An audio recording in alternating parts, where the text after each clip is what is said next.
Hello dear students. मैं doctor K Verma आज की इस ई क्लास में आपका स्वागत करता हूं। हम BSc part first paper first inorganic chemistry में आयनिक सॉलिड्स पढ़ रहे हैं, जिसमें आज का हमारा टॉपिक है packing of ionic ions in crystals, यानी क्रिस्टलों में आयनों का संकुलन। हम जानते हैं कि आयनिक पदार्थ धनायन व ऋणायन से बने होते हैं, जिन्हें क्रिस्टलों में ठोस गोलों के रूप में संकुलित माना जाता है।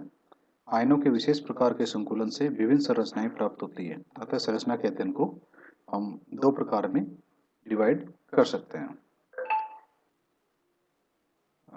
लेकिन इस चीज को डिस्कस करने से पहले कुछ पॉइंट हम डिस्कस करेंगे।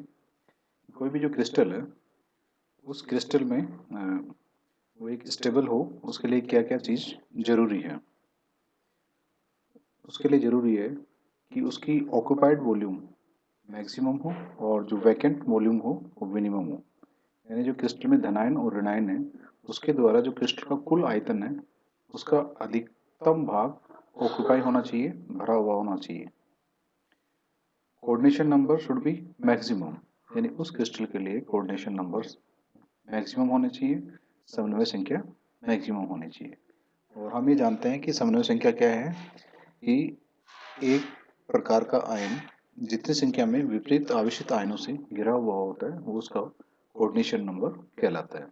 तो कोऑर्डिनेशन नंबर को मैक्सिमम करने के लिए क्या होना चाहिए कि एक आयन है, जैसे कि धनायन है, वो अधिकतम संख्या में ऋणायनों से घिरा हुआ होना चाहिए जितना हो सकता है, और एक धनायन है वो उतनी संख्या में अधिकतम संख्या में ऋणायन से घिरा होना चाहिए, और एक ऋणायन अधिकतम संख्या में धनायन से घिरा होना चाहिए।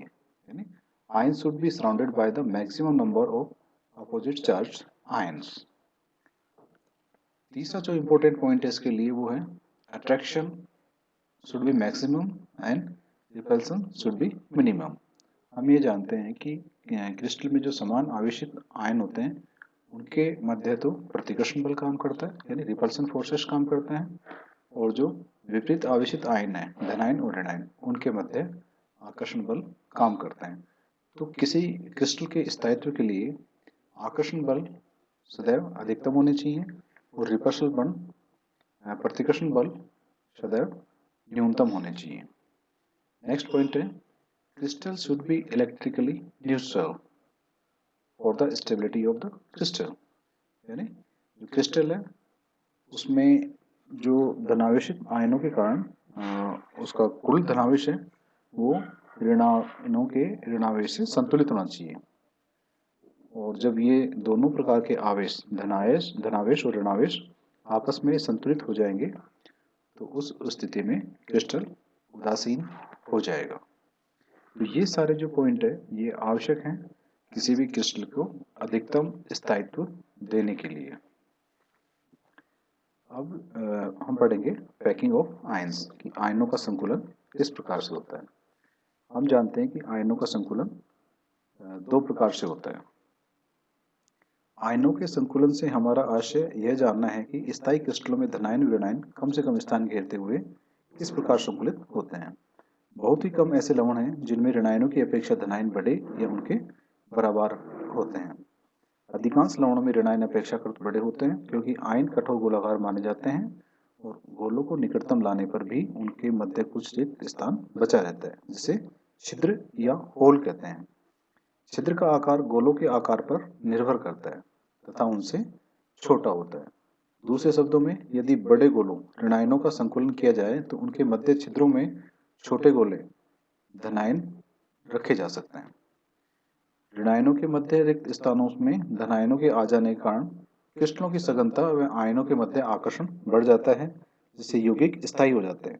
इस प्रकार क्रिस्टलों में आयनों के संकुलन से संबंधित पैकिंग को हम दो भागों में डिवाइड किया जा सकता है। एक तो ऋणायनों का संकुल और दूसरा है ऋणायनों के मध्य निर्मित छिद्र तथा उनमें धनायनों का संकुलन। यानी क्रिस्टल की पैकिंग को संकुलन को दो में डिवाइड कर सकते हैं। एक तो ऋणायनों का संकुलन, क्योंकि ऋणायन बड़ी साइज के होते हैं, तो ये एक प्रकार से पैकिंग करके उनके बीच में रिक्त स्थान बनता है और उस रिक्त स्थान में धनायन व्यवस्थित रहते हैं। तो अब इसमें जो पहला पार्ट है वो है ऋणायनों का संकुलन। तो ऋणायनों के संकुलन में किसी आयनिक क्रिस्टल की संरचना को ठोस गोलाकार आयनों के संकुलन से बनी द्विविमीय सतहों 2 डायमेंशनल लेयर को एक दूसरे के ऊपर रखकर प्राप्त किया जा सकता है। क्योंकि क्रिस्टलों में परतों की व्यवस्था तथा परतों में आयनों का संकुलन एक से अधिक प्रकार से संभव है, अतः इस प्रकार बनने वाली संरचनाएं इन परतों में आयनों के संकुलन तथा परतों की 3 डायमेंशनल त्रिविमीय व्यवस्था पर निर्भर करती है। इस प्रकार आयनों तथा परतों के संकुलनों से लवणों की संरचनाएं आसानी से समझी जा सकती हैं। किसी समतलीय सतह पर समान आकार के गोलों को निम्न 2 प्रकार से सुव्यवस्थित तरीके से संकुलित किया जा सकता है। फर्स्ट है स्क्वायर लैटिस या वर्गाकार संकुलन। इस प्रकार के संकुलन में गोलों को पंक्तिबद्ध रखकर इन पंक्तियों को एक के बाद एक इस चित्र के अनुसार व्यवस्थित किया जाता है। इसमें निकटवर्ती पंक्तियों के दो निकटवर्ती गोलों के केंद्र क्योंकि एक वृत्त का निर्माण करते हैं, इस प्रकार के संकुलन को वर्गाकार संकुलन कहा जाता है। ये मान लीजिए पहली पंक्ति है, ये दूसरी पंक्ति है और ये तीसरी पंक्ति है। इसमें जो एक गोला है उस गोले को जो अन्य गोले स्पर्श कर रहे हैं उन गोलों के केंद्र को ऊपर मिला दें तो एक वृत्त का निर्माण होता है। इसलिए इस प्रकार के संकुलन को वर्गाकार संकुलन कहते हैं। 4 गोलों के मध्य कुछ रिक्त स्थान जिसे छिद्र कहते हैं भी बचा रहता है, जिसको हम इसमें डायग्राम में x से रिप्रेजेंट कर रहे हैं कि ये x है, इधर ये x है और इधर ये x है। ये इनकी पैकिंग से बना हुआ रिक्त स्थान है जिसको छिद्र कहा जाता है। इस सतह के ऊपर दूसरी सतह के निर्माण के लिए यदि गोलों को रखा जाए तो पहली सतह के सभी छिद्रों पर उन्हें ढकते हुए स्थान ग्रहण करेंगे। दूसरी अगर इस पे पर जमाएं तो जो पहली सतह में जो छिद्र रिक्त बच गए थे उन छिद्र के ऊपर अपन दूसरे गोलों को यहाँ पे रख सकते हैं। दूसरी सतह के गोलों को हम अरेंज कर लें और इसके पश्चात यदि हम तीसरी सतह के गोले रखना चाहें तो वो उन छिद्रों को ढकते हुए बनेंगे जो पहली सतह के गोलों के अनुरूप स्थान ग्रहण कर लें। यानी पहली परत हो गई, उसके ऊपर दूसरी परत इन छिद्रों के ऊपर रखी और इन छिद्रों के ऊपर दूसरी परत रखने के बाद तीसरी जो परत रखेंगे तो जो दूसरी परत के छिद्र बच गए उनके ऊपर रखी जाएगी और ये दूसरी परत के छिद्र क्या होंगे, पहली परत के गोलों के ठीक ऊपर होंगे। अतः सतहों की इस व्यवस्था को ABA कहते हैं, ABA BAB कहते हैं। यानी इस प्रकार के संकुलन में गोलों का एक सतह का 56% घेरते हैं जबकि 44% भाग इसमें रिक्त रह जाता है।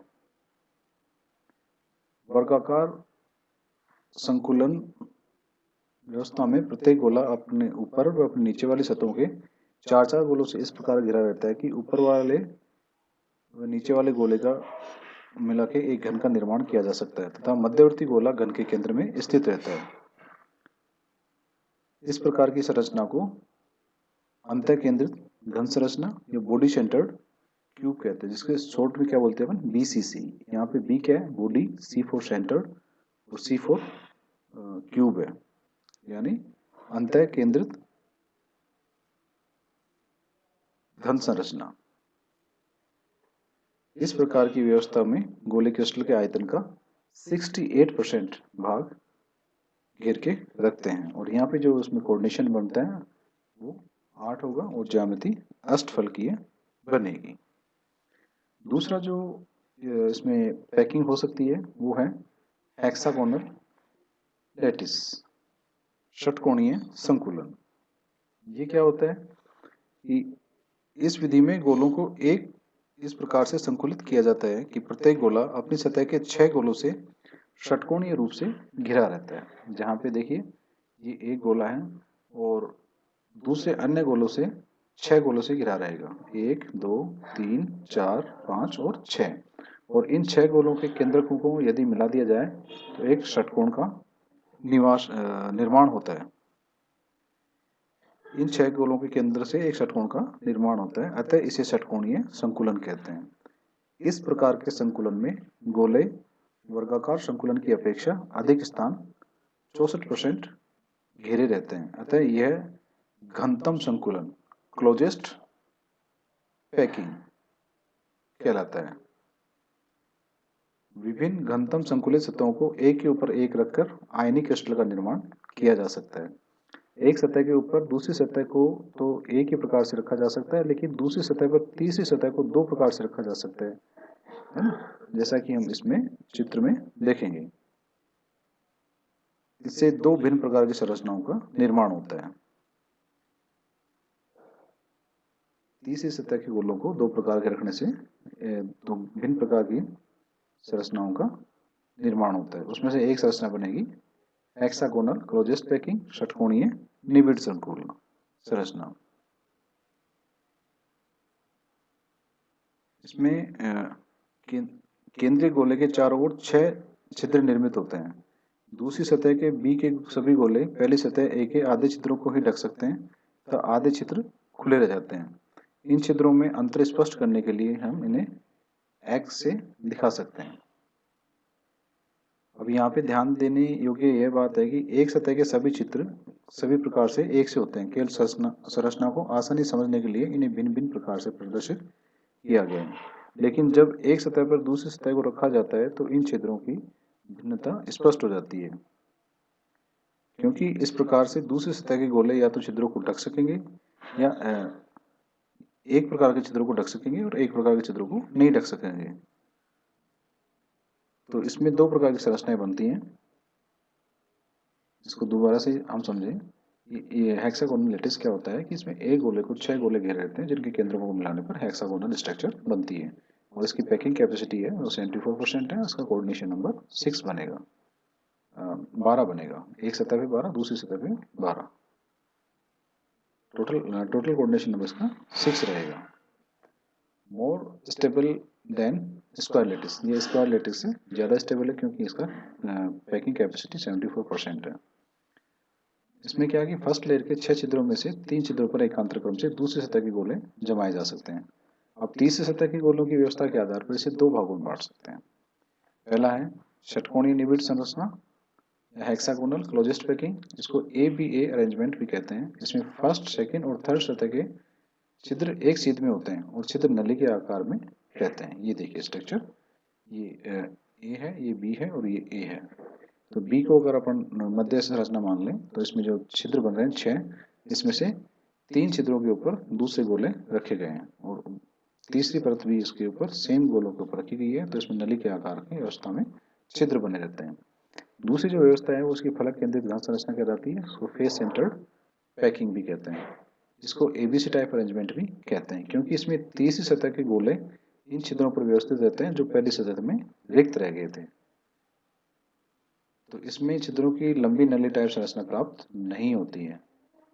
इसमें देखिए, ये अगर B को हम मध्य परत मान लें तो इसमें जो A परत है वो 3 छिद्रों में है एकांतर क्रम से, और जो C परत है वो दूसरे 3 छिद्रों में है। यानी B परत अगर बीच में है तो इसके 6 छिद्र टोटल हैं, उसमें से 3 छिद्र एक परत के द्वारा गोलों से ढक लिए गए, शेष बचे हुए 3 छिद्र दूसरी परत के गोलों द्वारा ढक ली गई। तो इसमें लंबी नली रूपी संरचना प्राप्त नहीं होगी और इसमें कोऑर्डिनेशन नंबर 12 प्राप्त होगा। 6 जो है, जैसे इस केंद्र में अगर धातु परमाणु है, धनायन है, तो इसके एक तल में 6 ऋणायन वगैरह है और 3 ऋणायन इसके तल के ऊपर हैं और 3 ऋणायन इस तल से नीचे हैं। तो टोटल 12 से ये घिरा हुआ होता है, तो इसको हम कोऑर्डिनेशन नंबर कहेंगे 12। तो ऋणायनों के बड़े गोलों की जो पैकिंग से निर्मित छिद्रों में धनायन पैक हो जाते हैं और ये छिद्र हैं वो दो प्रकार के बनते हैं।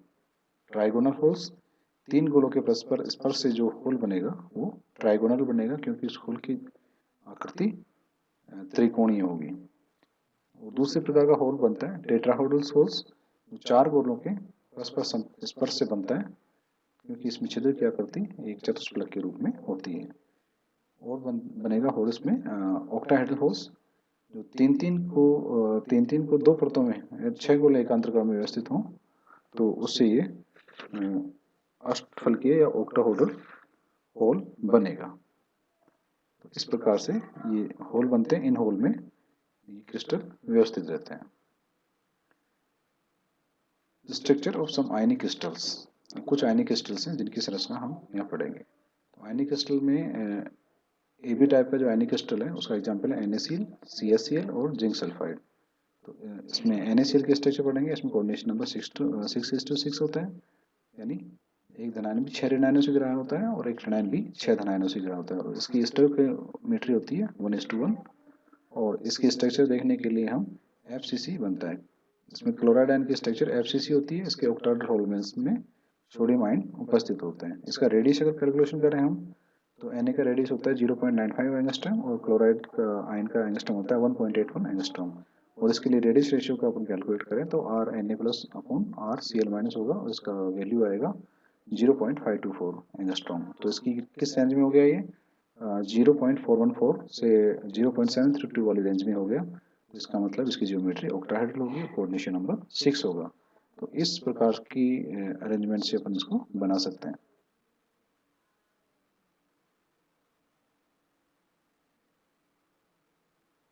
इसमें NaCl के समान संरचना वाले क्रिस्टल हो कहते हैं इसको। इसमें halides of alkali metals accept caesium chloride and NaI, KCl, Ki, RBI और oxides of cobalt and manganese, ये इसके एग्जाम्पल हैं जो NaCl के समान संरचना के होते हैं। दूसरी स्ट्रक्चर होती है सीजियम क्लोराइड स्ट्रक्चर। इसमें कोऑर्डिनेशन नंबर 8 होता है और 8:8 इसका कोऑर्डिनेशन रेशियो होता है, यानी 8 धनायन ऋणायनों घेरे रहते हैं, 8 ऋणायनी धनायनों घेरे रहते हैं, और उसकी स्टेरियोकेमिस्ट्री भी 1:1 हो गई। तो इसकी एक्सरे स्टडी से ये पाया गया है कि इसका जो RR है, रेडियस रेशियो है सीजियम क्लोराइड का, वो है 0.933 और इसकी रेंज आती है 0.732 से 1 तक। इसका मतलब इसकी स्ट्रक्चर बॉडी सेंटर्ड क्यूबिक होगी और इसका कोऑर्डिनेशन नंबर 8 होगा प्रत्येक आयन के लिए। तो इस स्ट्रक्चर में एक आयन को विपरीत आवेशित 8 आयन व एक घन के कोनों पर स्थित रहकर गिर रहते हैं। अतः यदि केंद्र में धनायन है तो कोनों पर ऋणायन होंगे, और यदि धन के केंद्र में ऋणायन है तो इसके कोनों पर 8 धनायन होंगे। परंतु यह संरचना BCC न होकर BCC जैसी होती है, क्योंकि BCC स्ट्रक्चर में धन के केंद्र व धन के 8 कोनों पर दोनों जगह समान आवेशित आयन होते हैं। BCC संकुलन केवल उन्हीं क्रिस्टलों में पाया जाता है जिनमें धनायन और ऋणायन का आकार तुलनात्मक होता है। सीजियम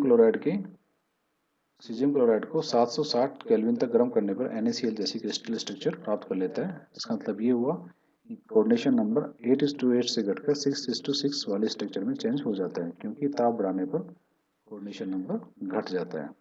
तो ये इस प्रकार की ज्योमेट्री बनेगी जहाँ पे सेंटर में एक आयन रहेगा और उसके विपरीत कोनों पर 8 दूसरे आयन रहेंगे। स्ट्रक्चर ऑफ जिंक सल्फाइड, इसमें जिंक सल्फाइड की स्ट्रक्चर बनेगी और इसमें कोऑर्डिनेशन नंबर 4:4 रहेगा, स्टेरियोकेमिस्ट्री इसकी 1:1 रहेगी और रेडियस रेशियो आएगा 0.045 और RR का मान इसका 0.4 हुआ तो इसकी रेंज आएगी 0.225 से 0.414 की रेंज में। तो इसकी स्ट्रक्चर बनेगी टेट्राहेड्रल और कोऑर्डिनेशन नंबर इसका 4 रहेगा दोनों प्रकार के आयनों के लिए, और 2 टाइप्स की इसकी स्ट्रक्चर बनेगी। एक तो हो गई जिंक ब्लेंड स्ट्रक्चर। इस स्ट्रक्चर में क्या होता है, सल्फाइड आयन ABC जालक के रूप में व्यवस्थित होकर CCP या FCC संरचना बनाते हैं। CCP यानी क्लोज्ड क्यूब्ड पैकिंग और FCC मतलब फेस सेंटर्ड क्यूब। और प्रत्येक जिंक आयन चतुष्फल के रूप से 4 सल्फाइड आयनों से घिरा रहता है। इसका मतलब इसका कोऑर्डिनेशन नंबर 4 होगा दोनों प्रकार के आयनों के लिए।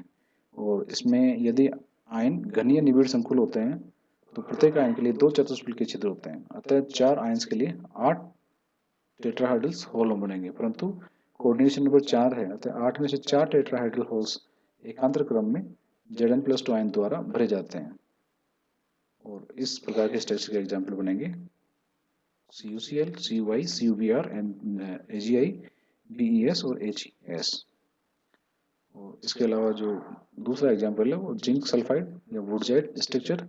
इसमें सल्फाइड आयन ABA प्रकार से व्यवस्थित होकर HCP हेक्सागोनल क्लोजेस्ट पैकिंग संरचना बनाते हैं, और इस व्यवस्था में कुल बने हुए चतुष्फल के छिद्रों में से एकांतर क्रम में आधे छिद्र खाली रहते हैं, जबकि आधे छिद्रों में Zn+2 आयन भरे रहते हैं। और इसके एग्जाम्पल हैं सिल्वर सल्फाइड, कैडमियम सल्फाइड और जिंक ऑक्साइड। इसमें इस प्रकार की स्ट्रक्चर बनेगी हेक्सागोनल, जिसमें आधे छिद्र भरे रहते हैं। इस व्यवस्था में भी कुल बने हुए धातु चतुष्फल के छिद्रों में से एकांतर क्रम में आधे छिद्र खाली रहते हैं, जबकि आधे छिद्र जिन जड़ें प्लस्टोइन द्वारा भरे रहते हैं।